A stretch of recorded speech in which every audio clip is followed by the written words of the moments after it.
mas por problemas técnicos, né? A gente compreende em respeito a todos que chegaram no horário.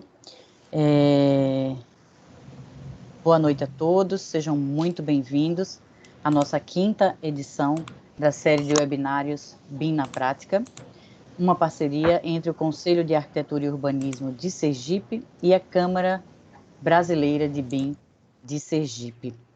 Semanalmente, todas as quartas-feiras, às 18h30, todas no mesmo horário, nós trazemos um tema ligado ao BIM, com um palestrante especializado diferente, com a finalidade de trocar experiências, discutir o tema, incentivar o uso do BIM no mercado de trabalho, da arquitetura e urbanismo e das engenharias. A nossa convidada de hoje é a jovem também arquiteta urbanista e especialista em BIM, Cláudia Schweiker, a quem agradecemos também a disponibilidade em aceitar nosso convite. E hoje ela traz o tema Como usar o BIM em projetos de interiores. Eu vou passar aqui para o bom andamento do nosso webinar algumas informações de boas práticas. Primeiro, o nosso webinar está sendo gravado e vai ser disponibilizado na íntegra em nossos sites, no site do CAU Sergipe e no site da CEBIM Sergipe. Segundo, nós pedimos a gentileza que todos permaneçam durante todo o webinar com os microfones e as câmeras desligadas. Qualquer dúvida ou questionamento, fiquem à vontade, a qualquer momento vocês podem utilizar o chat para isso. E por fim, nós vamos colocar o link de nossa pesquisa de satisfação aqui no chat, para vocês responderem rapidamente e dar um feedback para nós. Para fazer a mediação, hoje, do nosso webinar 5, nós temos representando o CAU Sergipe, o arquiteto e urbanista Tiago Amorim, e representando a CEBIM Sergipe, a presidente da instituição, Caroline Cabral. A nossa convidada, Cláudia Schweiker, é arquiteta urbanista, formada pela Universidade Federal da Bahia, tem especialização em BIM, modelagem, planejamento e orçamento pelo INBEC Unip. Fundadora do SK Studio, é vice-presidente de marketing da Câmara Brasileira de BIM de Sergipe e também é professora do curso de Arquitetura e Urbanismo da FANESE. Eu passo a palavra agora para a Cláudia. Fiquem à vontade, utilizem o chat a qualquer momento para qualquer dúvida ou questionamentos. Lembrando também que nós teremos a intervenção dos nossos 2 mediadores durante e ao final da palestra de nossa convidada. Cláudia, fica à vontade, agora é com você. Então, boa noite a todos. Peço mil desculpas pelo atraso. Realmente estou tendo algum problema técnico. O PowerPoint também está com dificuldade para abrir alguma coisa. Enfim, vou tentar começar aqui pelo PDF, certo? Para vocês conseguirem ver. E a partir do momento que o PowerPoint conseguir abrir, eu compartilho a tela do PowerPoint com vocês, que eu trouxe alguns vídeos, algumas coisas. Queria agradecer muito a oportunidade ao CAU e à CEBIM por estar compartilhando um pouco desse trabalho que eu venho desenvolvendo. E eu queria que vocês fossem já comentando aí no chat quem trabalha com a parte de interiores, quem já trabalha em BIM com a parte de interiores, quem tem o desejo de trabalhar para a gente ir entendendo como é que vocês estão nesse sentido. Certo? Deixa eu ver se agora eu já consigo. Ai, acho que agora eu já consigo. Vou compartilhar minha tela.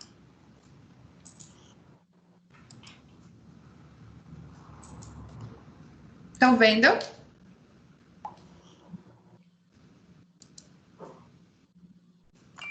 Sim, Cláudia, estamos. Estão vendo? Joia. Me confirme se estão vendo agora. Sim. Estamos. Não a tela cheia, mas está a tela com os slides do lado. Tá. Agora para mim aqui tá com algum problema. Enfim. Então, hoje a gente vai falar... gente, um momentinho só que deu algum problema aqui. Reiniciar o programa. Aguardar. Gente. Assim vocês estão vendo agora? Sim. Agora, sim. A tela cheia? Tela cheia. Pronto. Tranquilo. Oremos, meu Deus do céu. Pronto. Então, hoje vamos falar como usar o BIM para projetos de interiores. A Tiffany já me apresentou, então, como ela falou, eu me formei em uma faculdade federal de arquitetura, e lá a gente tinha uma visão bem diferente sobre a parte de interiores. Eu acho que isso acontece na maioria das faculdades. A gente enxerga a arquitetura de interiores como algo diferente, como algo distante, como universos muito diferentes e às vezes até como desnecessário. Ou então a gente começa a imaginar que a arquitetura de interiores ela é resolvida no momento que a gente faz um bom projeto de arquitetura. E às vezes não é. Às vezes a gente realmente precisa entender que são coisas diferentes de fato, mas que elas são complementares. Aí eu gosto sempre de comparar com o projeto de urbanismo. Quando a gente faz um projeto urbanístico, né, um projeto na escala de cidade, a gente tem diretrizes para a arquitetura, a gente vai definindo alguma diretriz para essa arquitetura, mas a gente não faz necessariamente o projeto da arquitetura. Pode ser que a gente faça, pode ser que seja uma exceção que faça, mas normalmente a gente pensa na cidade como um todo e cria diretrizes para a arquitetura. E o mesmo acontece com o projeto de interiores. A gente tem... a gente cria a arquitetura, cria a casca, e aí vai definindo diretrizes para essa parte de interiores, certo? Diretrizes. Pode acontecer da gente ser contratado para fazer arquitetura interiores juntos? Pode, mas é só que a gente entenda que são disciplinas diferentes e que a gente pode sim fazer as duas, e elas são completamente complementares, certo? Elas são interligadas e ambas são necessárias.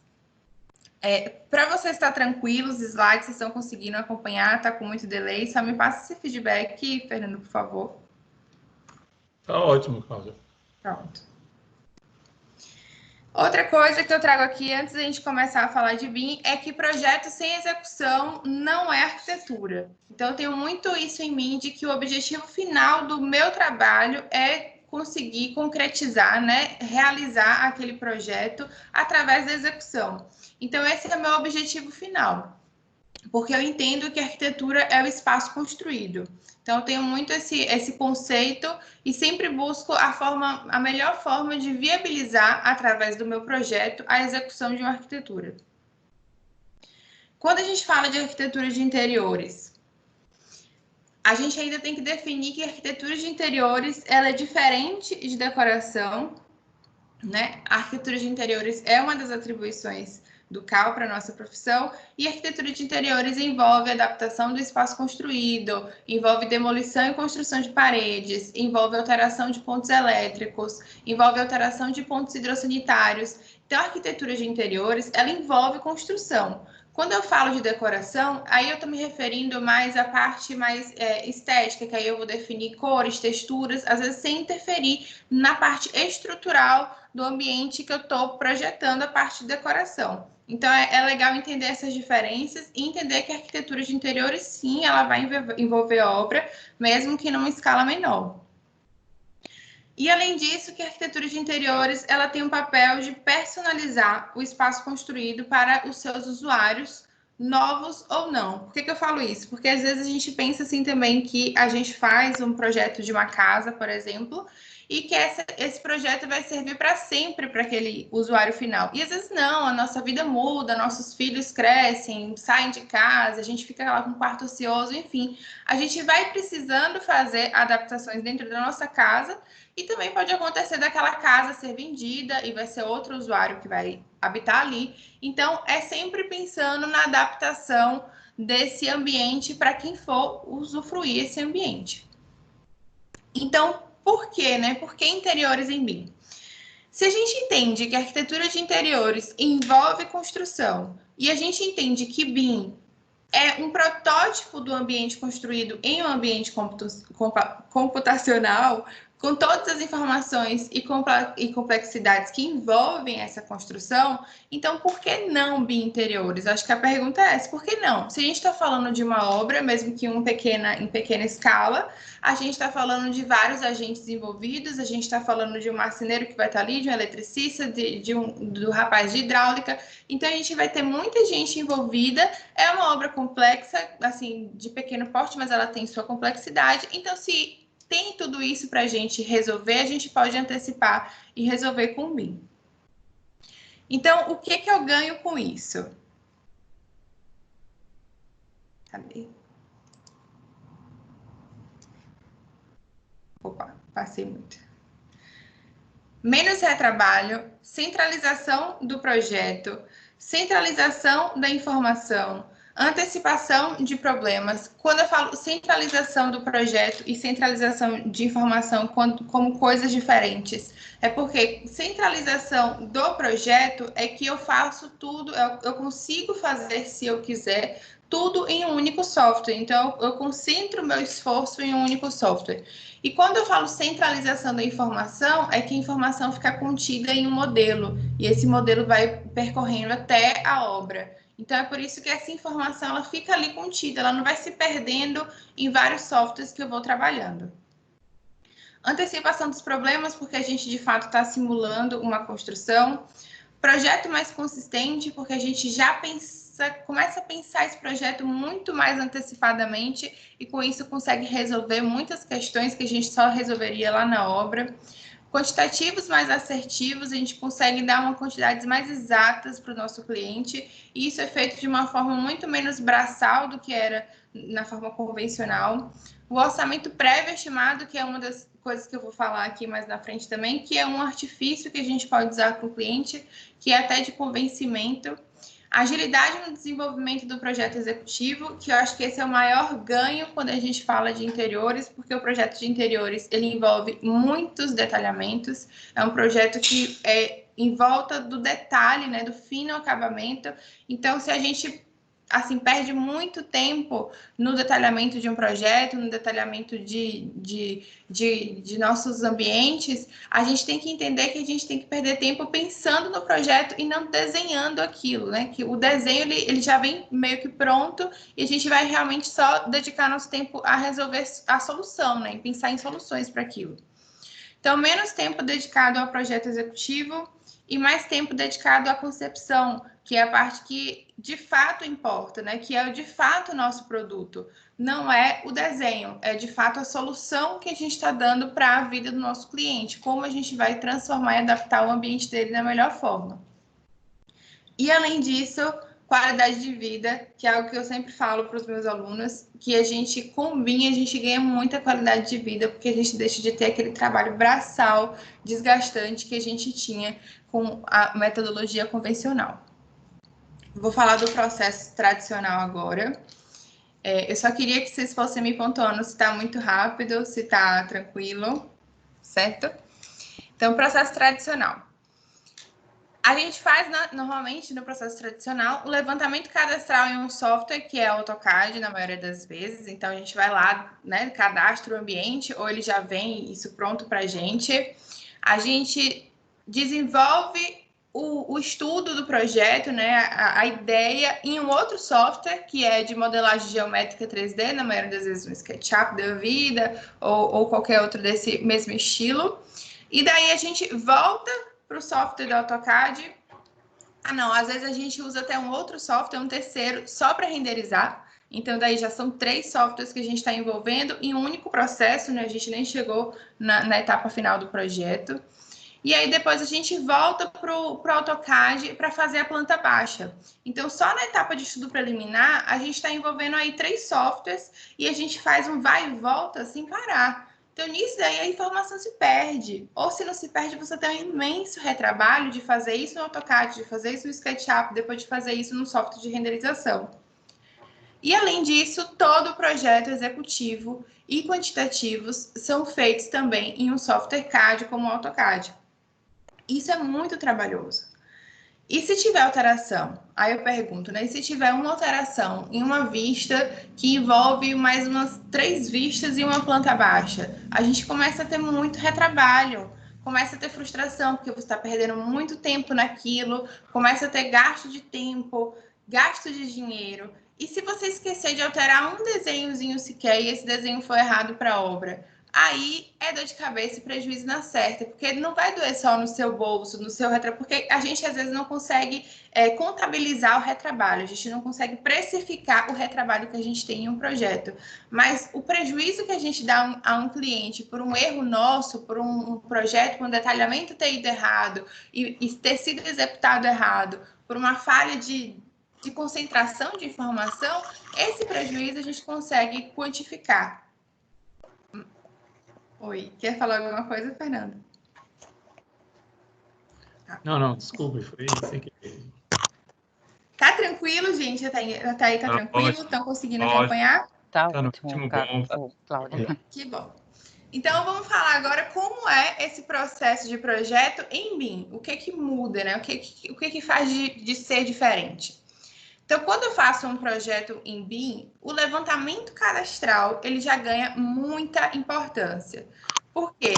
No levantamento cadastral, eu começo a coletar informação. E quando a gente fala de BIM, a gente sempre fala, né, que a parte mais importante do BIM é o I, é a parte da informação. E quando a gente está falando de interiores, 90% dos casos, a gente está trabalhando com alguma edificação pré-existente. O ambiente, ele já está pré-existente. Até quando a gente mesmo faz o projeto, né, da casa, por exemplo, e depois parte para os interiores. A gente já tem toda aquela informação da casa, então a gente consegue trazer essa informação.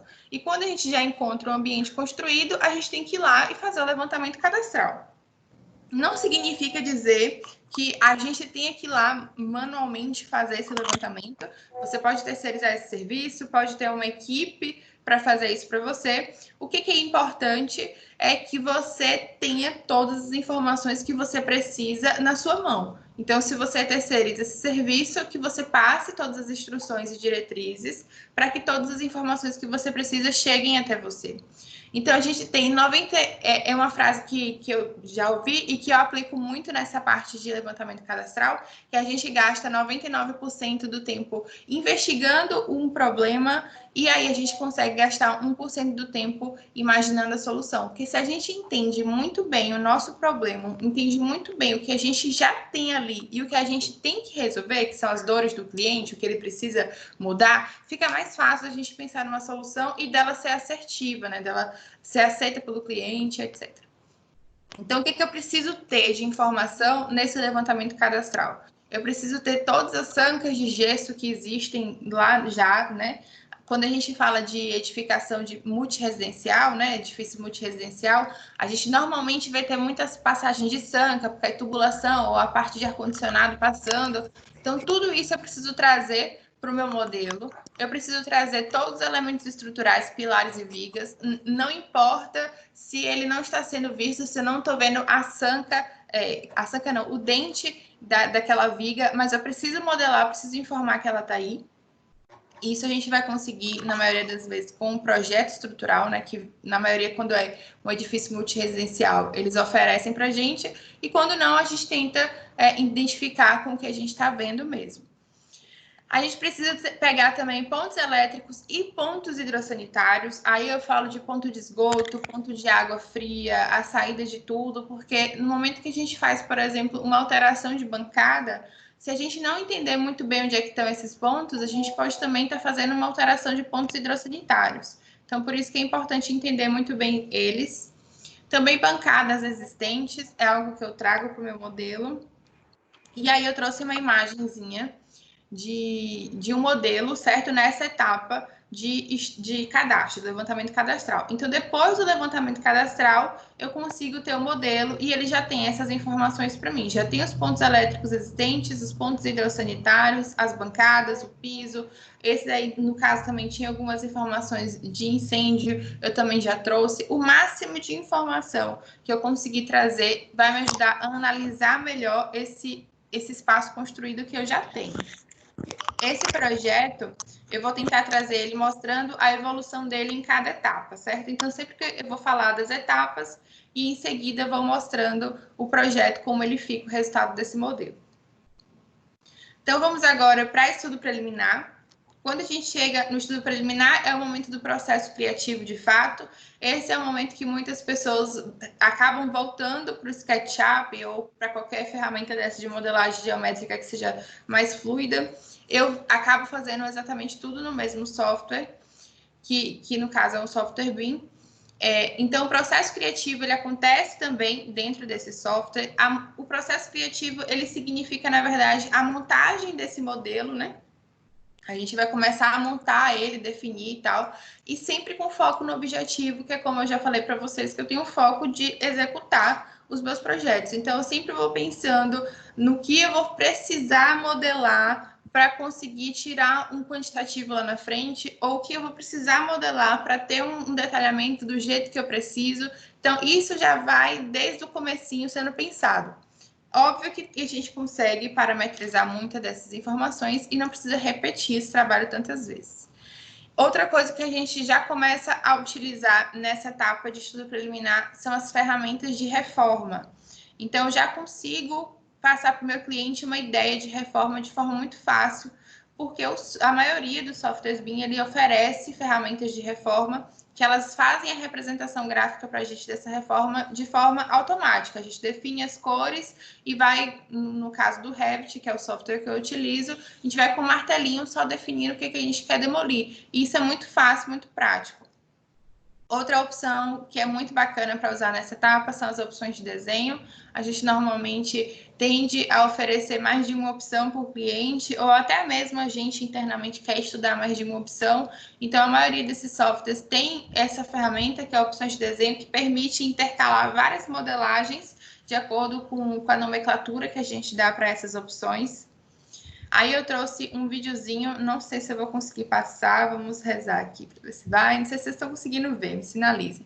Que aí ele vai alternando entre as opções de desenho de um layout para um quarto de criança, só para a gente conseguir apresentar para o cliente que ele vai conseguir, por exemplo, aproveitar esse mobiliário, essa marcenaria, quando os filhos crescerem. Então, é nesse momento também que a gente começa a inserir as informações.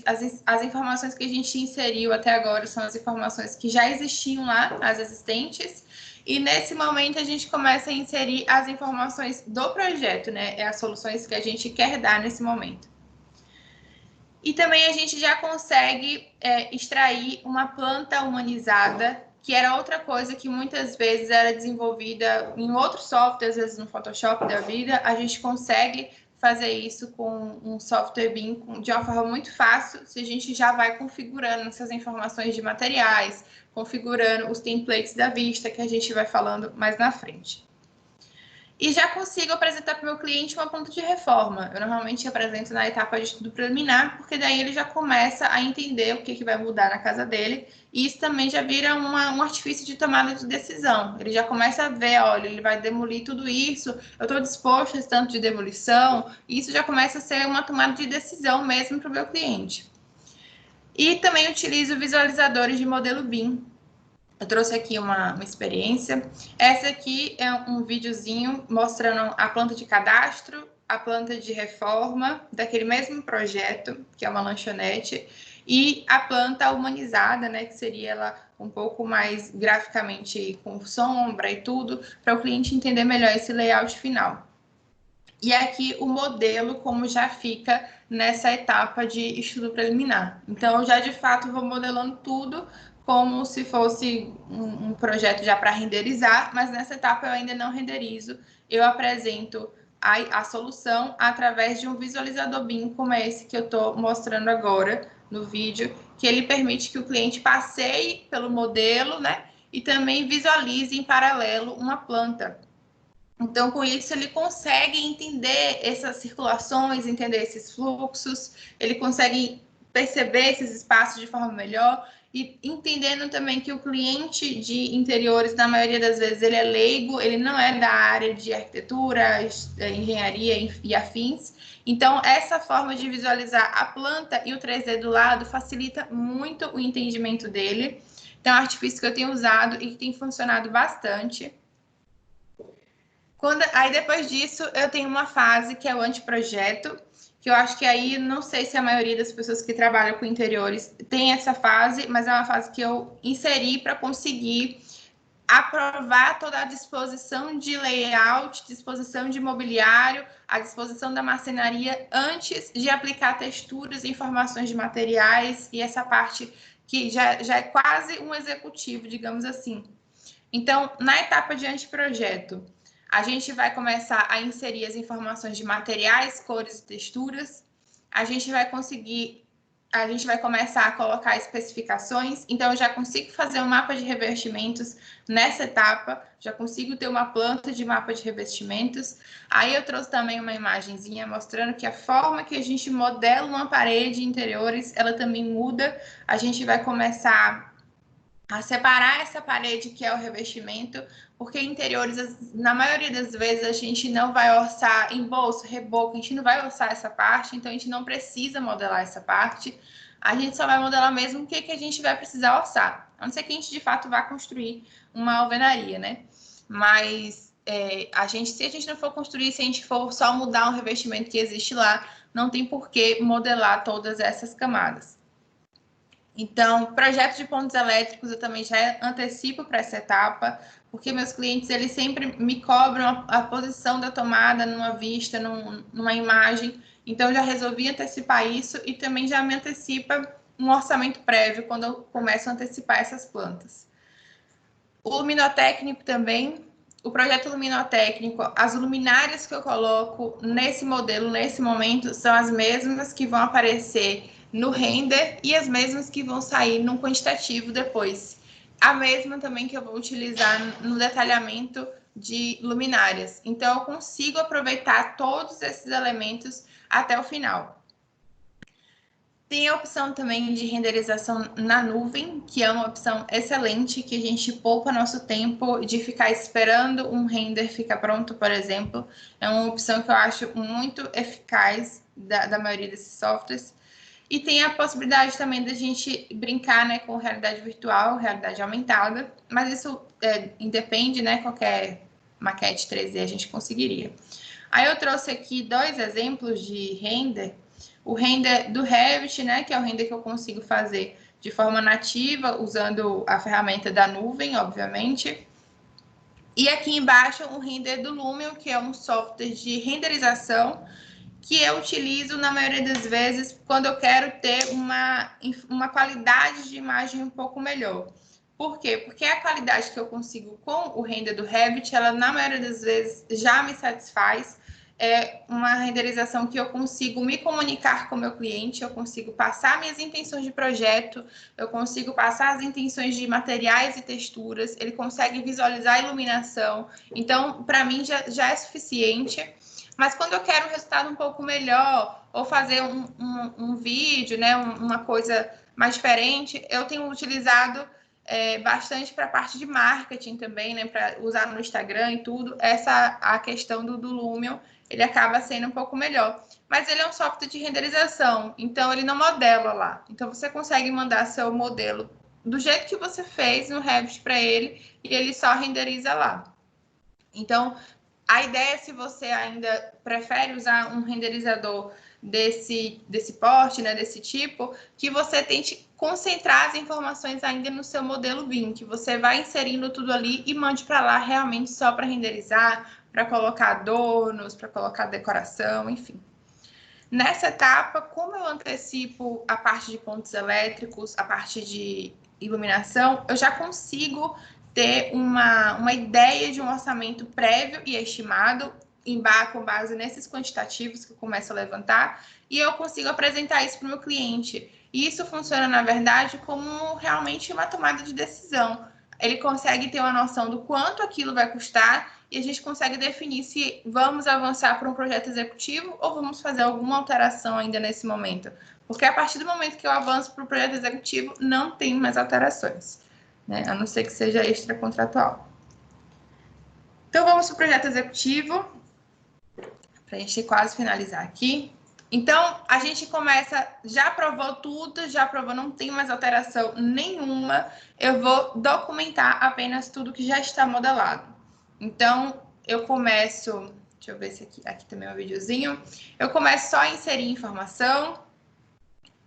Um artifício que ajuda bastante é deixar já os templates das vistas, né? Que é aquela configuração de como você quer ver cada vista. Isso vale para planta, para visualização de corte, visualização de qualquer tipo de visualização. Você consegue pré-configurar isso e já deixar isso aplicado no seu template, já deixar isso configurado. Então, a partir do momento que você está modelando, as vistas já estão sendo criadas e já estão da forma que você gosta de representar. Isso agiliza muito o processo. Então, deixar pranchas criadas já com tabelas inseridas, com legendas, com detalhes padrões inseridos, já deixa tudo pré-pronto, porque quando você chegar na etapa de executivo, você não vai perder mais tempo com isso. Você vai realmente só documentar, só botar a informação que está faltando, só chamar a atenção de alguma coisa. Então, os detalhes padrões também são uma excelente proposta que você não precisa modelar tudo que você quer detalhar. Tem alguns detalhes que você consegue simplesmente deixar pronto lá já com linhas mesmo, ou até importado AutoCAD, se você já tiver isso lá. E daí você consegue já poupar seu tempo de detalhar alguma coisa que já é um detalhe mais fácil, mais padrão. Ferramentas de montagem é uma ferramenta que o Revit tem, que a gente consegue isolar cada elementozinho que a gente tem. Então, se a gente quiser, por exemplo, detalhar uma marcenaria, a gente consegue isolar aquilo e criar vistas daquilo. A gente consegue criar vistas perspectivadas, cortes, só daquele elemento. Então, isso é muito interessante para o detalhamento de interiores. Eu uso isso para quase tudo, para bancadas, marcenaria, enfim. E o quantitativo, ele acaba virando um memorial. Eu vou mostrar daqui a pouco para vocês. E os identificadores também, que são muito importantes, que são essas informações, os rótulos, né? Essas informações que a gente vai, é um tagzinho que a gente passa em cima do material ou de certo elemento, e ele oferece a informação para a gente. E isso, ele oferece essa informação porque em certo momento a gente inseriu aquela informação.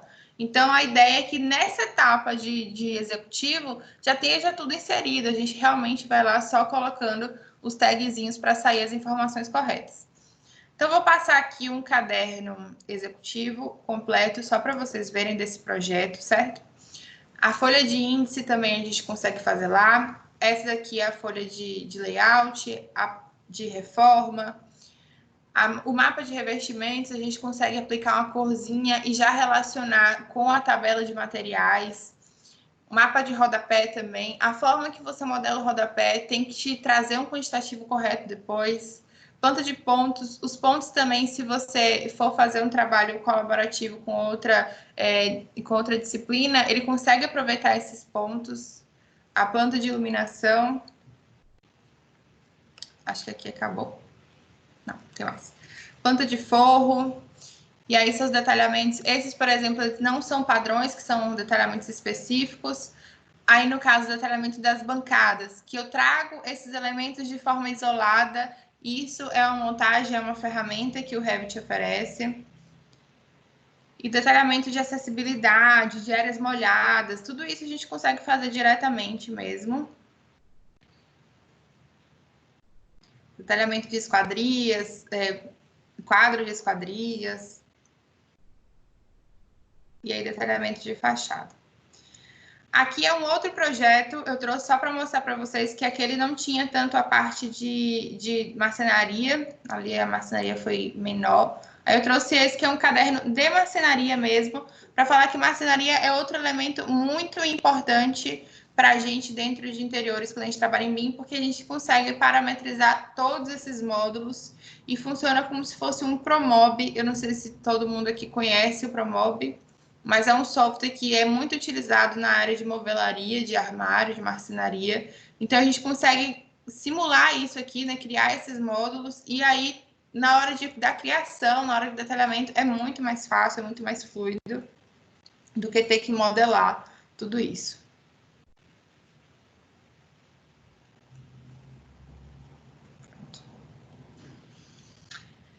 Para quase finalizar, a gente vai para o acompanhamento de obra. No acompanhamento de obra, as pranchas técnicas e detalhamentos, por mais que a gente trabalhe em BIM, elas ainda são muito importantes, porque quando a gente detalha uma prancha, quando a gente faz uma prancha técnica, a gente está chamando atenção para aquela informação, Então, por mais que a gente tenha um modelo BIM super completo, eu acho que a gente sempre vai ter as plantas ali do lado.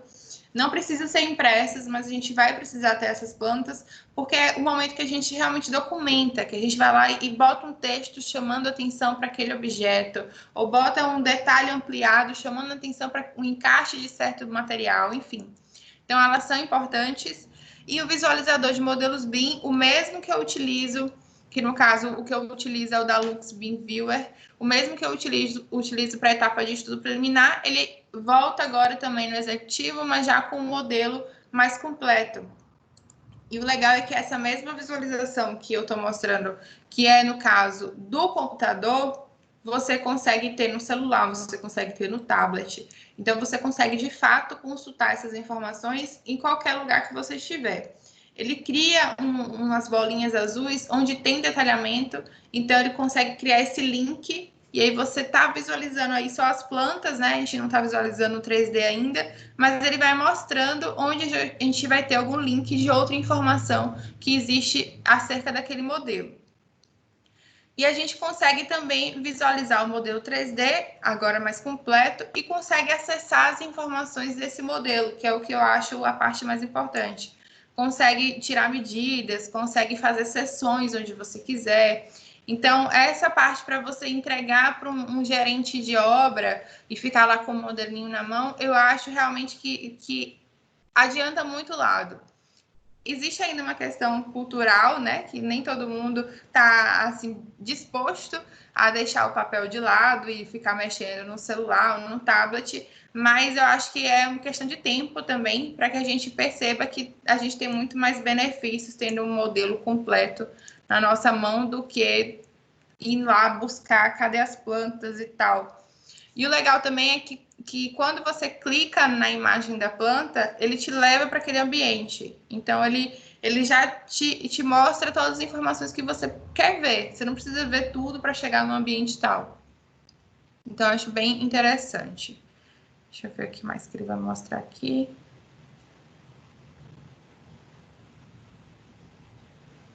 Pronto. Se alguém tiver alguma dúvida, podem falar, tá, gente? Eu vou seguir aqui. Mas nem tudo são flores, né? Ainda a gente viu lá como é o processo em BIM, mas tem algumas coisinhas que são importantes a gente falar, que principalmente é adaptações dos softwares, ou seja, a gente tem softwares BIM que são excelentes para a parte de autoria de arquitetura, mas para a parte de autoria de interiores, eles ainda não são tão completos, então tem algumas coisas que a gente precisa de fato adaptar, precisa criar famílias, precisa usar uma categoria para fazer algum objeto que a gente tenha em interiores, como no caso do rodapé, por exemplo, que a gente não tem lá uma categoria rodapé. Então, a gente tem algumas coisas que a gente usa no mundo de interiores que o software não vai oferecer para a gente, mas a gente consegue adaptar tudo sem problema nenhum. Outro entrave são os objetos de design, que são aquelas cadeiras assinadas, né, que a gente usa bastante. Mas isso eu acho que é questão de tempo, porque como o BIM vem numa crescente muito grande, já existia uma disposição de criar esses objetos na maioria das empresas em SketchUp. Eu acho que essa vai ser natural, essa migração para um software BIM daqui a um tempo. Inclusive, já vem acontecendo com alguns fornecedores. Então, objetos de decoração, produção, que são aqueles adornos, né? Um quadro, um porta-retrato. O quadro é mais tranquilo, mas, sei lá, alguma coisa de decoração muito específica, que às vezes é difícil de encontrar, mas aí a gente tem alguns lugares que a gente pode buscar, como o BIM Object, que é um site de famílias BIM. Tem também o Blogs Revit, que é uma assinatura que ela vai oferecendo mensalmente várias famílias que já são, no caso, isso para o Revit, certo? Que já são parametrizadas, que já são voltadas para a parte de interiores, com aquela informação e tudo mais que a gente pode inserir para melhorar um pouco o nosso trabalho. O esforço maior de modelagem no levantamento cadastral, que é algo que as pessoas não estão acostumadas hoje, as pessoas estão acostumadas a receber esse levantamento cadastral pronto, na maioria das vezes, de uma construtora ou só a planta baixa do AutoCAD. E existe realmente um esforço maior no levantamento cadastral, mas eu acho que também daqui a algum tempo pode ser que a gente comece a receber das construtoras já o modelo BIM as Built, ia ser maravilhoso, mas quem sabe. E também eu acho que a gente vai começar a mudar nossos prazos, a entender que nossos prazos são diferentes e ir treinando mesmo, né? Ensinando a nossos clientes que nossos prazos, a partir desse momento, são diferentes, porque a gente está estudando melhor o projeto dele. Então, acho que isso vai acabar se tornando natural através de uma cultura mesmo. Tempo dedicado à criação dessa biblioteca base, né, que a gente usa para o desenvolvimento do projeto, que a gente precisa realmente, de fato, se dedicar à criação dessa nossa biblioteca para que nosso trabalho seja mais fluido. Mas não significa dizer que você precisa ter essa biblioteca pronta para começar. Não, quando eu comecei eu não tinha também, eu fui buscando a partir de cada necessidade minha, mas aí eu criei esse armazém, né, que a gente chama de armazém muito nessa área BIM, que é um arquivo que tem todas as famílias que eu mais gosto, que eu mais utilizo, e aí fica mais fácil na hora de projetar e ir lá escolher esses objetos. Outra coisa importante é que sua equipe esteja em sintonia e a comunicação flui de uma forma muito boa, porque é uma mudança de processo, realmente, você muda a forma que você entende o projeto, você muda as etapas, você muda a forma que você detalha algumas coisas, então sua equipe tem que estar muito alinhada com você para que tudo saia bem. O que pode te ajudar nesse processo? Famílias coringas parametrizadas, aí eu falo, por exemplo, um sofá parametrizado, que você já possa alterar as medidas e aí na hora da criação de um layout seja mais fluido, seja mais fácil. O mesmo para cama, mesa.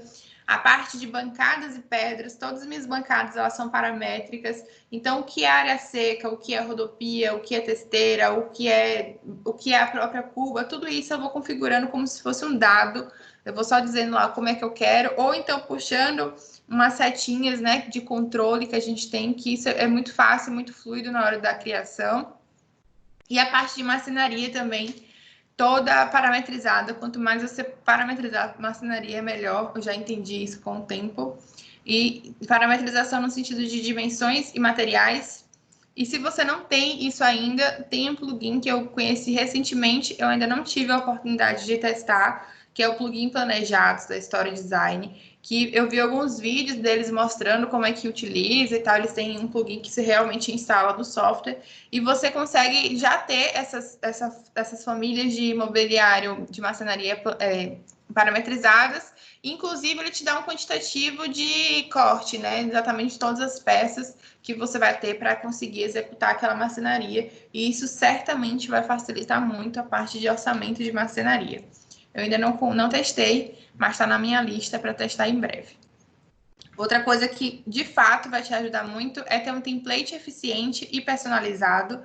Então, que você não se empolgue e saia comprando qualquer template que você vê por aí. Entenda como é esse template, porque tem coisa que você tem que aprender a usar, senão não adianta você ter no seu template. Você tem que saber como é que usa, principalmente em interiores, que a gente faz muitas adaptações. Você tem que entender como é aquela adaptação. Então, você tem que ter template de vista bem configurado, já deixa tudo prontinho lá, exatamente como você gosta de representar. As pranchas criadas já com informação, como eu mostrei em cima.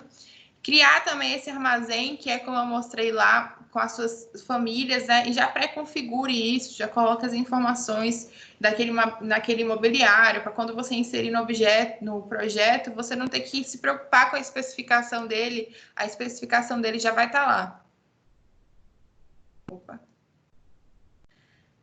Organize esse armazém por seções, né? Eu acho que facilita muito. No começo eu tinha um lugar só para tudo, mas agora eu estou separando por seções, porque a gente vai cada vez mais acrescentando mais famílias.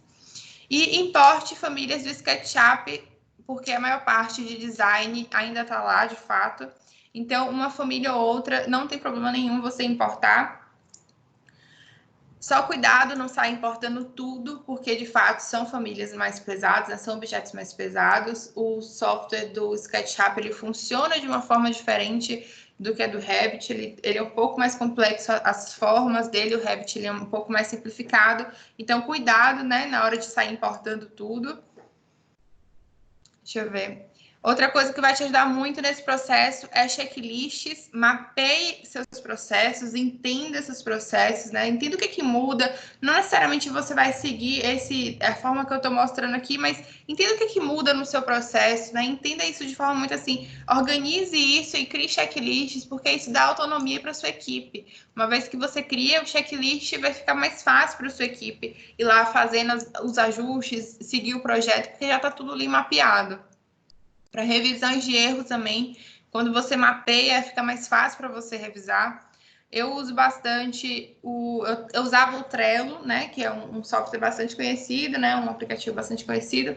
Hoje eu estou usando o Asana, que eu conheci recentemente, me apaixonei porque eles têm exatamente essa interface de checklist e aí fica bem fácil. Eu faço checklist de tudo mesmo. O que eu vou precisar no levantamento cadastral, o que vai ter no estudo preliminar, o que vai ter para a parte da equipe lá facilitar, e também o meu trabalho, quando eu sou eu que modelo. Colaboração também é muito importante se você tem equipe, né? Aquela parte de deixar tudo muito alinhado, muito conversado. Então, o BCF, que é um formato de comunicação que a gente usa muito em BIM, eu utilizo muito o aplicativo BIM Collab para isso, porque o que é legal nisso, que você cria as suas observações, suas revisões, ele tira tipo um print da sua tela, e quando você clica na tela, ele te leva para aquele lugar do modelo. Isso quando você está fazendo uma revisão, no caso, eu fiz a revisão e a minha estagiária vai revisar. Fica fácil para ela só clicar lá, já abre na tela, ela já faz o que tem que fazer. Então, é muito mais fácil do que você ir lá e buscar no modelo onde é que está aquele detalhe, enfim. Então, só para finalizar, eu juro que já está acabando. Principais obstáculos, isso é independente de ser interiores ou não, é a peculiar inércia mesmo, né? Dificuldade de mudar, né? E resistência à mudança mesmo. Às vezes a pessoa não quer mudar, está satisfeita lá. Eu sempre coloco umas enquetes no Instagram e tem gente que realmente diz lá que gosta do processo de usar vários softwares, de retrabalho. Se gosta, também paciência, né?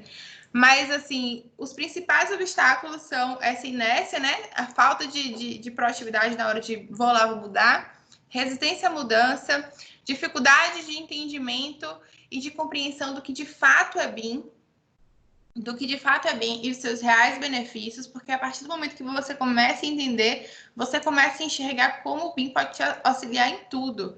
Quando eu comecei a fazer obras de interiores, que eu entendi como eu poderia extrair mais e mais informações do BIM, do modelo BIM, a partir dos conhecimentos que eu já tinha.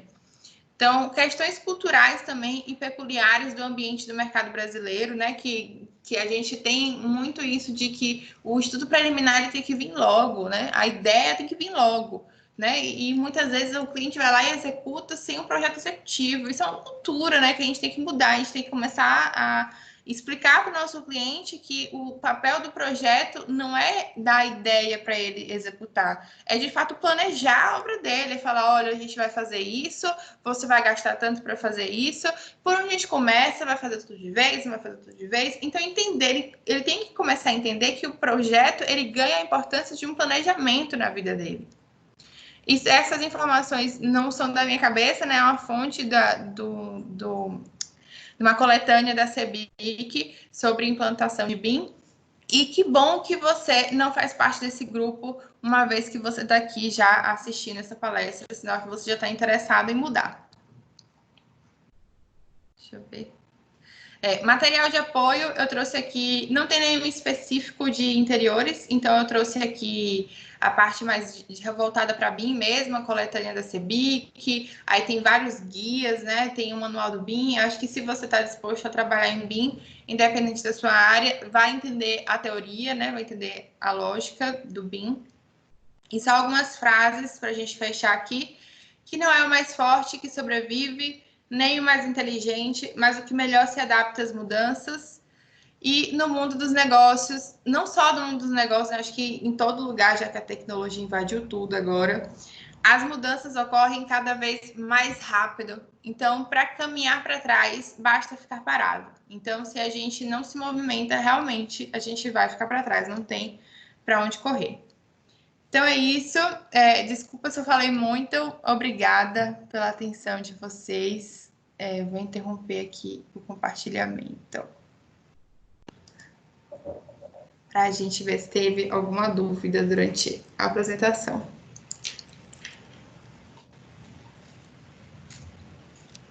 Obrigada, Cláudia. Eu não sei quem é que deveria falar, mas eu já vi aqui uma questão no chat. O Lucas está perguntando quanto tempo, em média, você levou para chegar onde está hoje, levando em conta a montagem da própria biblioteca e templates. E, antes de mais, parabéns pela apresentação, não é? Excelente. Obrigada. Então, quanto tempo? Eu comecei a trabalhar com interiores em 2016, eu me formei em 2015, tive uma experiência em uma loja de imóveis planejados que me deu muita base para trabalhar com interiores, porque na faculdade eu realmente não tinha essa base. Então, essa base veio da experiência profissional. Em 2016, eu comecei a trabalhar com interiores e já comecei a criar minha biblioteca. A cada novo projeto, depois do primeiro projeto, já criei meu template com base no primeiro. Então, depois do segundo, eu só fui aprimorando esse template mesmo, melhorando, sempre melhoro. Até hoje, tem várias revisões do meu template, não tem como ficar com um template a vida inteira, porque você está sempre em processo de melhoria mesmo. E a biblioteca também, né? Foi um processo. A partir do momento que você vai tendo necessidades, você vai incrementando essa biblioteca. Aqui, para mim, vocês estão travados. Vocês estão me ouvindo? A gente está ouvindo, sim. Estamos te ouvindo bem. Pronto.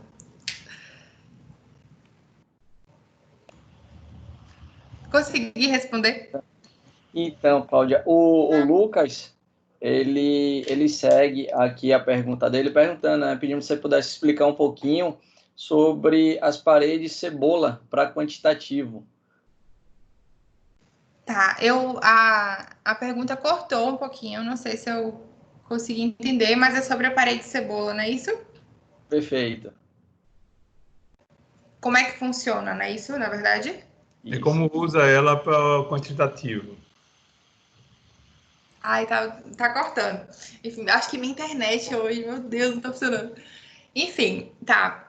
A parede cebola, que a gente chama, que é muito comum, né, as pessoas falarem parede cebola, ela não é uma ferramenta do Revit ou de qualquer software bem específico. É um conceito, na verdade, de modelagem, que a gente deixa de usar aquela opção padrão que o software oferece, com uma parede e várias camadas já contidas nessa parede, e a gente separa isso. A gente deixa lá o osso, né, o que deixa a parede em pé, como uma alvenaria, o drywall, enfim, tudo que deixa a parede em pé a gente deixa ali separado e traz o revestimento, né, o acabamento, e aí pode considerar também emboço, reboco, se for o caso de construção de fato, para uma outra parede, para a parede só vai ter isso. E aí, quando você faz esse processo de parede cebola, você consegue controlar de forma muito mais fácil a altura dessa parede.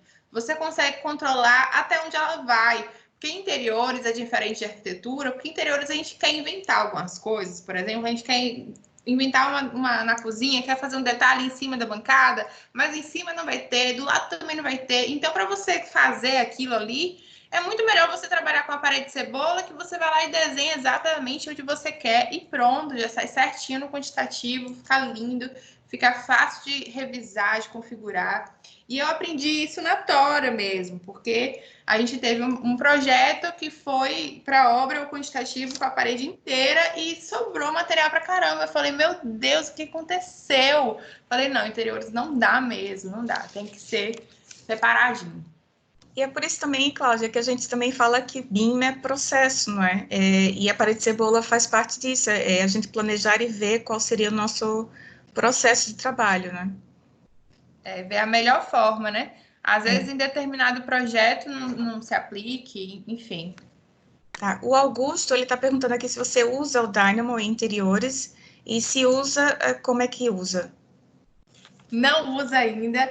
Por coincidência, eu participo de um grupo de estudos toda terça, que é sobre design paramétrico, né? Sobre essa parte, que a gente está começando a estudar o Grasshopper e tal. Não sei ainda como eu posso utilizar isso na minha área profissional, mas eu fiquei disposta a conhecer mais essa ferramenta, né? Mais esse mundo do design paramétrico para ver como isso pode agilizar alguma forma aí nos meus processos, mas por enquanto eu não uso. Então, Cláudia, antes de mais nada, enfim, queria te parabenizar aí pela apresentação, né? Eu também sou formado lá pela UFBA e foi meu primeiro contato, na verdade, dentro desse processo de migração lá nos anos 90, né? Quando a gente migrou do papel para a computação, como até o Rogério falou no nosso primeiro webinar, dessa questão dessa transição, né? De sair vamos dizer assim, do papel, indo para uma informática, e hoje a gente mudando aí mais uma outra revolução dentro desse processo, né? Que é deixar as linhas, né, de um AutoCAD, por exemplo, de lado e partindo para elementos realmente parametrizados.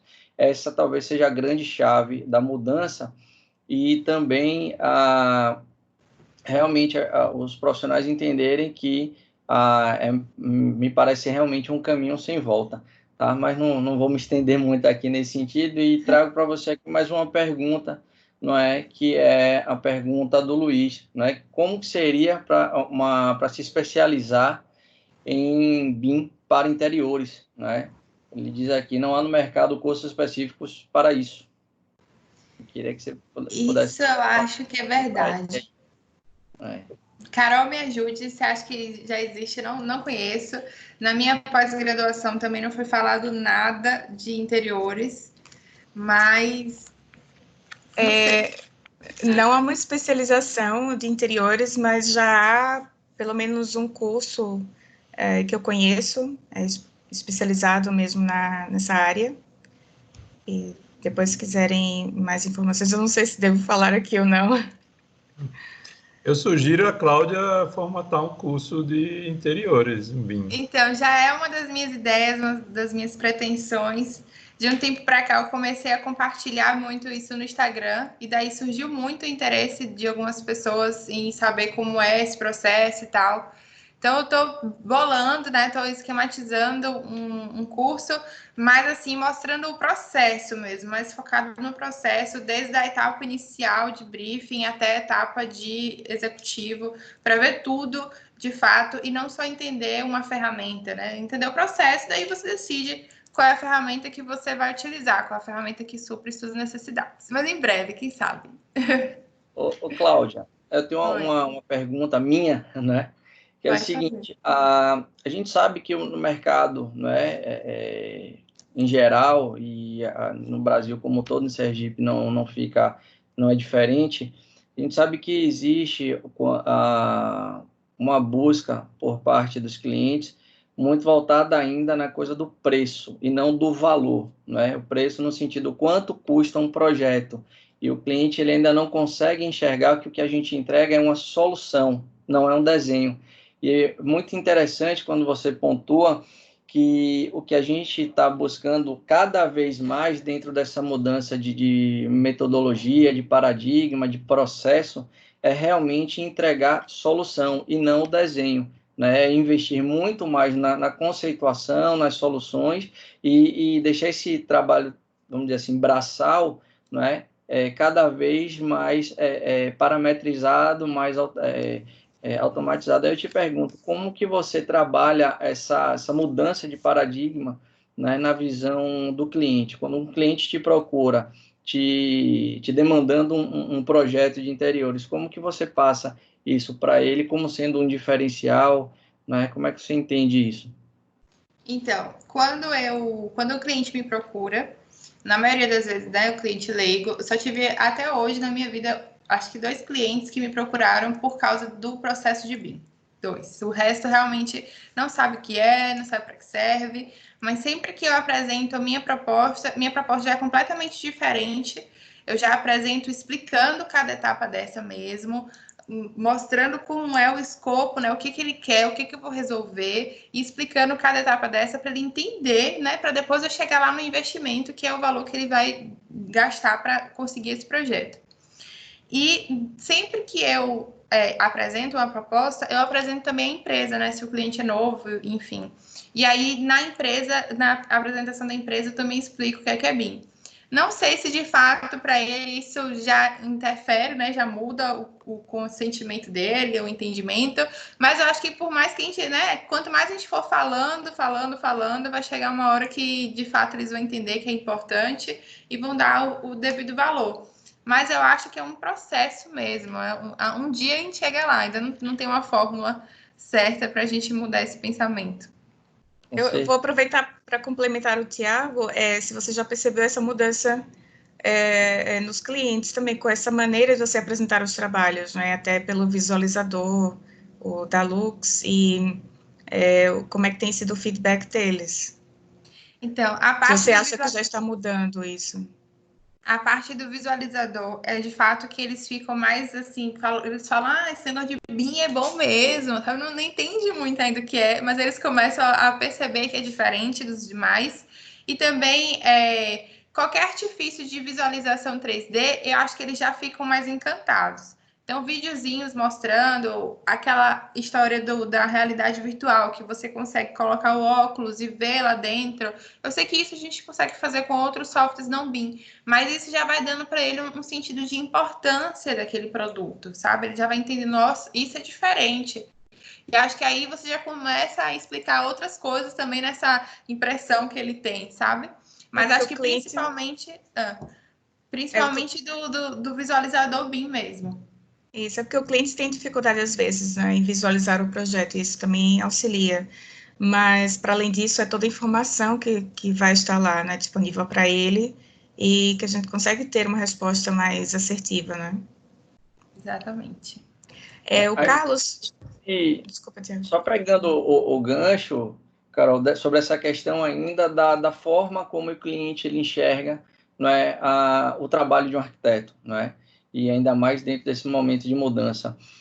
Quando a gente está falando de obra, o cliente que ele está ali realmente não é buscando uma economia, vamos dizer assim, ele nem sempre ele tem uma equipe em campo, que é aquela equipe que tem um conhecimento para fazer uma leitura de projeto. Né? Por mais que a gente apresente hoje pranchas bem detalhadas, ricas de informações, só que muitas vezes a gente está falando de códigos, né, associados a descrições, e mesmo a possibilidade dele utilizar o celular, eventualmente um tablet, enfim. Às vezes a gente não tem vamos dizer assim, essa pessoa habilitada em campo, não é? Você tem sentido de que forma essa mudança, não é, vamos dizer assim, em campo, na execução da obra? Então, essa é o meu calo, digamos assim. Foi o meu tema do TCC da pós-graduação, como levar o BIM para a obra, porque desde que eu comecei era sempre a mesma história, a gente fazia um modelo super cheio de informação e chegava no final, só ia lá as pranchas impressas, e isso me crucificava, você falava, não é possível, sabe, não está sendo 100% utilizado. Aí eu comecei a buscar, né, durante essa pesquisa, e identifiquei alguns aplicativos, dentre eles foi o da Lux, que é esse que eu utilizo hoje. Mas isso é muito difícil ainda. Mesmo você identificando um aplicativo que te dá tudo ali, é muito difícil ter a mentalidade de que você pode usar aquilo a seu favor. Eu já testei com um profissional de mão de obra mesmo, para ele mostrar no celular, não funciona, né? Às vezes ele não consegue abrir o aplicativo, ele fica nervoso, não consegue. Mas aí, o que eu faço? Quando eu vou na obra, eu sempre utilizo o modelo, e daí eu vou mostrando para ele ali, faço sessões. Então, para mim, pelo menos, está auxiliando.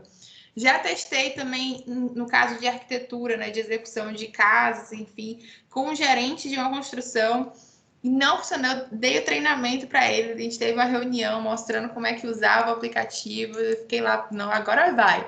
Não funcionou, no final das contas ele esqueceu, só pegava o caderno impresso, mas eu acho que também a cultura, uma hora vai funcionar. Pelo menos para mim, é muito satisfatório ter aquela informação na mão, porque às vezes a gente ia para a obra e esquecia algum detalhe, ou esquecia alguma cota, alguma medida, e você poder abrir lá e tirar aquela medida rápido, já me satisfaz bastante.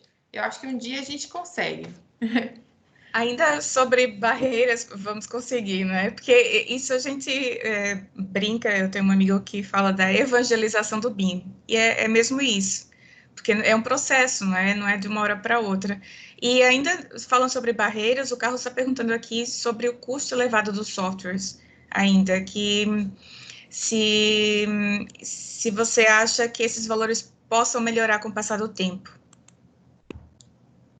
Sendo bem sincera, acho que não. Acho que não. Acho que o conceito de Open BIM, né, de a gente poder utilizar qualquer software e ter essa concorrência livre de fato, tende a ajudar, né? Tende a deixar tudo mais competitivo. O ArchiCAD vem crescendo muito, já virou uma ameaça para a Autodesk, né? Então talvez já comece a baixar, mas assim, chegar a ser mais em conta, assim, não sei, eu não vejo como. Mas a gente, por exemplo, tem softwares renderizadores que são super caros e eles só servem para renderizar. Então, se você for comparar um software que te dá todas essas possibilidades de trabalho e um software que só te permite renderização, eu acho que ainda assim é um custo que vale a pena você bancar, né? Óbvio, dentro do seu contexto de trabalho. Eu queria pegar o gancho da sua fala e só complementar, até recordando aqui ao nosso segundo webinar da nossa série de webinars sobre BIM, o que o João Gaspar falou no segundo, né, na sua apresentação, que na verdade a gente precisa primeiro entender qual é a nossa atuação, onde é que a nossa empresa está e para quem que ela vai entregar, né, o produto, se somos clientes, se somos incorporadora, construtor, projetista, e em cima dessa nossa realidade, desse nosso objetivo, do que a gente se propõe a fazer, a gente buscar o software, vamos dizer assim, mais adequado. É aquela coisa, não tem nenhum melhor, nenhum pior, então às vezes o mais caro não necessariamente, não é? Ele vai ser o que vai nos dar a melhor resposta. Foi um exemplo claro, foi que você pôs aí de uma forma muito clara a questão do Lumion e do Revit, né, do que o Revit entrega enquanto render. Né, o Lumion é uma ferramenta fantástica, mas, peraí, eu sou um escritório que quero passar as minhas intenções, né, através de uma imagem, ou eu sou um estúdio de arte gráfica, de 3D, que aí sim eu tenho que ter um fotorrealismo. Obviamente, se a gente puder ter isso integrado, mas de uma forma bem dinâmica, dentro de um fluxo que não demande máquinas potentíssimas, que não demande tempo, ok, maravilha, funciona. Mas é esse o meu foco, é esse o meu objetivo. Então, assim, é sempre bom a gente pensar dessa forma, né? Para quem está pensando em migrar para o universo BIM, para a metodologia BIM, né? Para essa nova realidade, ter sempre isso em mente. Para que eu quero? Né? Qual é o meu foco? E, em cima disso, encontrar as melhores ferramentas, não vou dizer as melhores, mas as mais ajustadas, as mais adequadas à sua necessidade. O Lucas está perguntando aqui se os complementares são feitos também por vocês, e os escritórios de engenharia, por exemplo, também trabalham em BIM para hidráulica, para estrutural, para outras disciplinas. Tá, quando eu faço projetos de arquitetura, né, de fato, eu não faço os complementares, né, instalações, eu terceirizo, né, esse serviço, eu indico a empresa que faz todos eles em BIM, então facilita muito para mim, para compatibilização e tudo. A gente está fazendo hoje um processo de compatibilização em BIM, um processo de criação de um projeto de uma casa. E aí a gente está estipulando o processo. Isso é uma sorte, na verdade, que a demanda do projeto veio da construtora. Então, é muito mais fácil quando a construtora está presente desde o início. A gente consegue fazer reuniões de rotina toda semana, ou pelo menos a cada 15 dias, para avaliação dos problemas. E, de fato, a compatibilização acontece o tempo inteiro. O BIM Collab a gente está usando bastante também, porque a gente vai toda hora sinalizando ali o que precisa. Na próxima reunião só alinha mesmo alguma dúvida, alguma coisa que não ficou clara, mas no mais já fica tudo ali registrado no software. Então, eu não faço essa parte, mas eu trabalho com empresas que já fazem, que já oferecem esse tipo de serviço. E quando é interiores, eu, às vezes, na maioria das vezes agora, eu tenho modelado a parte de hidráulica, certo? Quando eu vou fazer alteração. Quando eu não vou fazer alteração nenhuma, eu não faço. Mas quando eu vou fazer alteração, eu faço, porque aí eu faço uma isométrica bonitinha, só para mostrar como é que vai ser essa alteração. E a importância também, que você estava falando da construtora, quando ela começa mais cedo, né?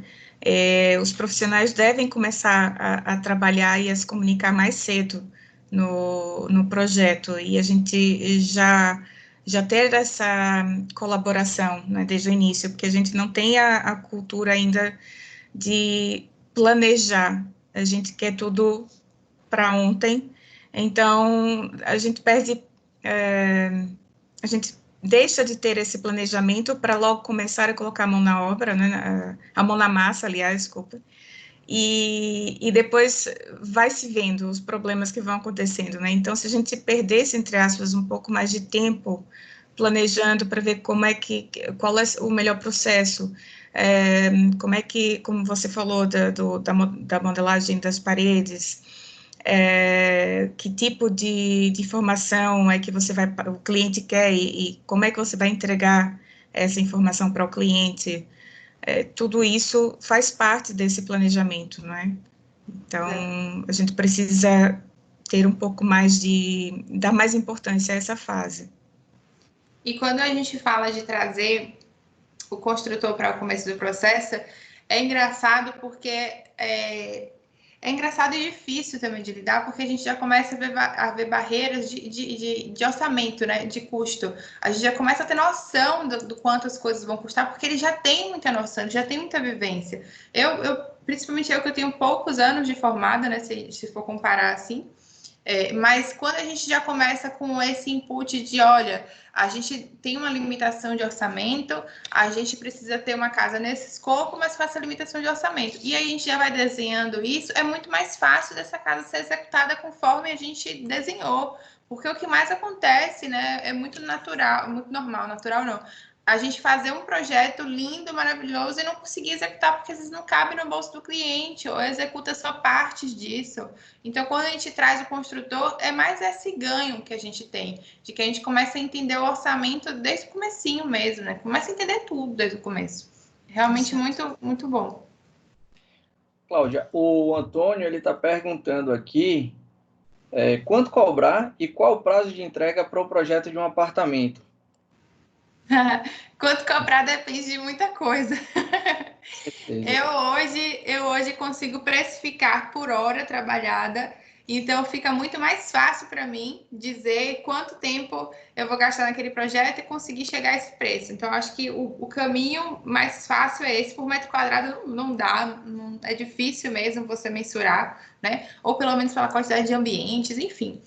E o meu prazo, ele é mais extenso, né, do que o normal.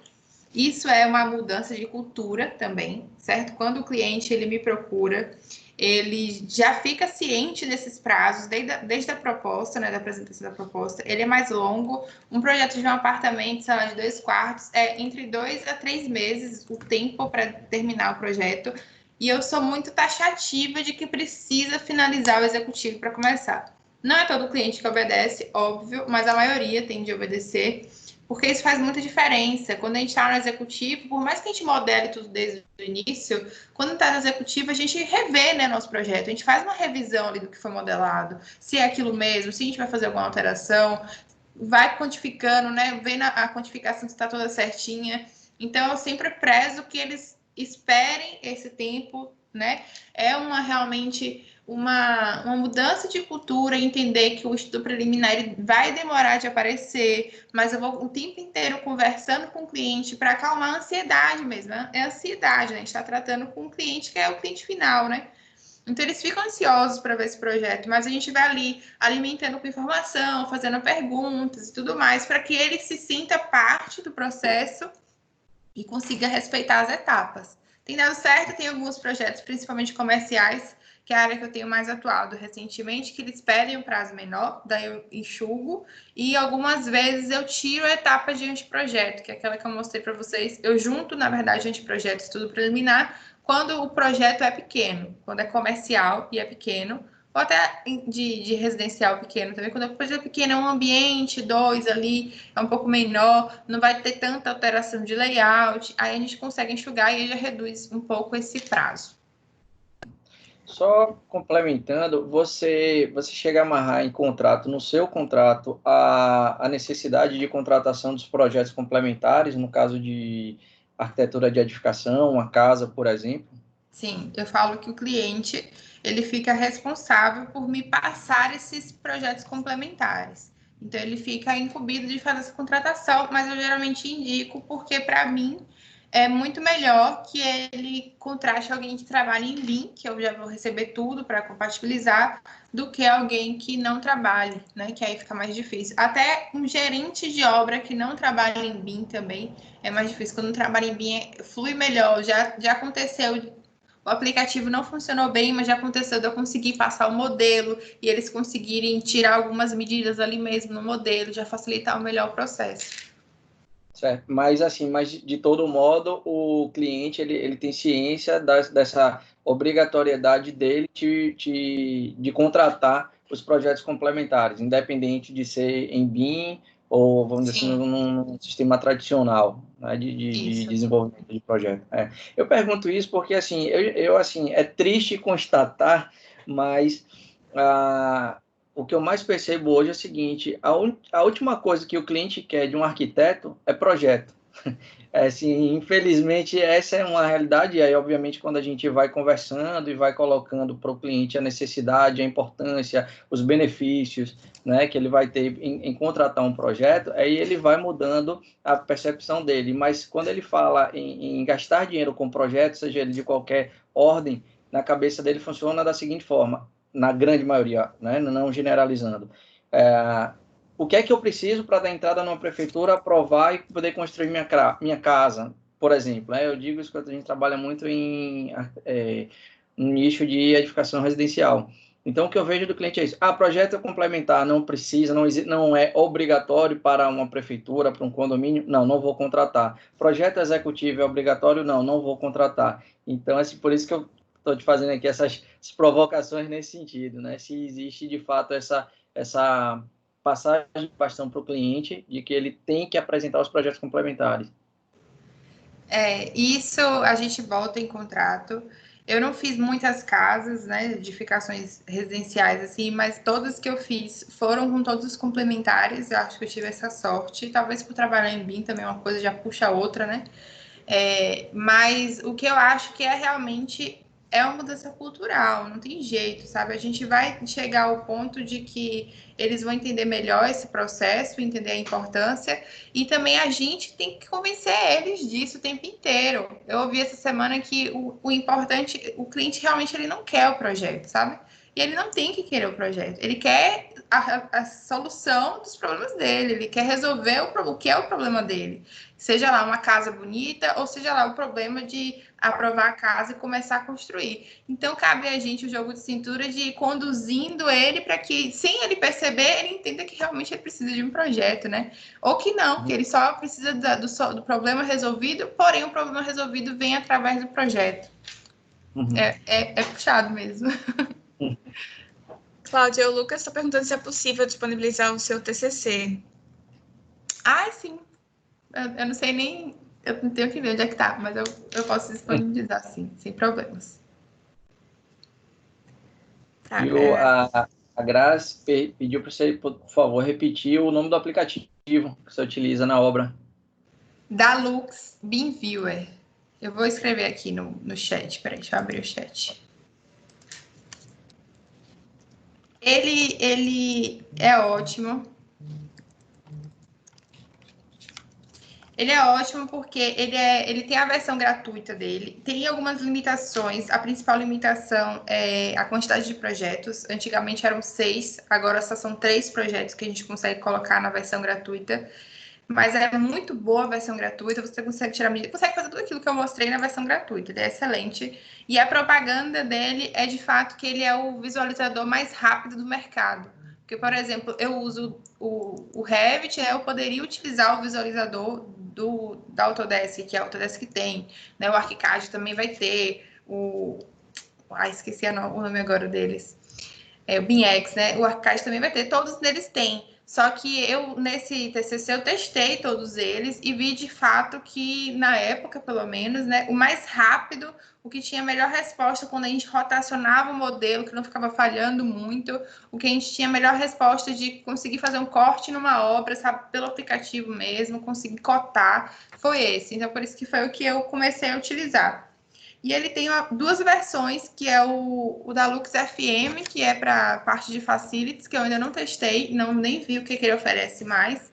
E tem a parte da Lux Field também, que é para campo de obra, que eu até tentei solicitar uma vez para testar, acabei não testando, eles até liberaram para mim a opção de teste, para eu entender o que tinha de melhorias, mas eu vi que ele permite realidade aumentada na obra, ele vai permitir um checklist de verificação de serviço, então é um pouco mais completo. É um aplicativo interessante. Ok. Tá Fernando? Passa a palavra aqui para o Fernando. O microfone, Fernando, está... Não, na verdade é a Tiffany, né? Podemos encerrar. Não sei se mais alguém tem alguma pergunta. Tem alguma pergunta, mais alguma dúvida? Estamos acompanhando aqui no chat, tá? Sem mais perguntas. Eu queria agradecer muito a oportunidade mesmo de falar. Desculpa os percalços do caminho, né? O problema técnico, entrar para abrir o PowerPoint foi um caos. Mas eu acho que deu certo. Eu espero que tenham compreendido, né, a proposta de que realmente muda esse processo. E agradeço muito ao Cal e à Sebin pela oportunidade. Cláudia, nós é que agradecemos pela sua disponibilidade, pela sua palestrinha, foi show de bola, bem dinâmica, bem professora de curso mesmo, show de bola, adorei. Nós registramos também a presença, a participação de nossa presidente do Conselho de Arquitetura e Urbanismo de Sergipe, Ana Maria Farias, do nosso vice-presidente, Marcelo Maciel. Agradecemos também ao nosso conselheiro federal titular, Fernando Márcio de Oliveira, ao nosso conselheiro federal suplente, José Queiroz da Costa Filho, aqui presente também, a nossa conselheira estadual, Flávia Saldanha. Nós agradecemos também aos mediadores, a presidente da Sebin Sergipe, Caroline Cabral, e ao nosso representante, o Tiago Amorim, pela participação, pela excelente condução. Agradecemos também a todos pela participação. Vamos lembrar também que vocês todos vão receber o certificado por e-mail. E já temos também, já planejado, na próxima quarta-feira, o nosso 6º webinar, no dia 12 de agosto, já com o tema Como usar o BIM em projetos de edificações de grande porte. As inscrições abrem em breve, ainda nessa semana. Podem ser feitas tanto no site como no link das redes sociais da gente, tanto do Sebin como do Cal Sergipe. Fiquem atentos às nossas redes sociais também. E, mais uma vez, obrigada a todos pela participação. Foi joia. Tenham uma boa noite e aguardamos vocês no nosso próximo webinar. Até quarta-feira, se Deus quiser. Tchau, tchau. Obrigada. Boa noite. Boa noite.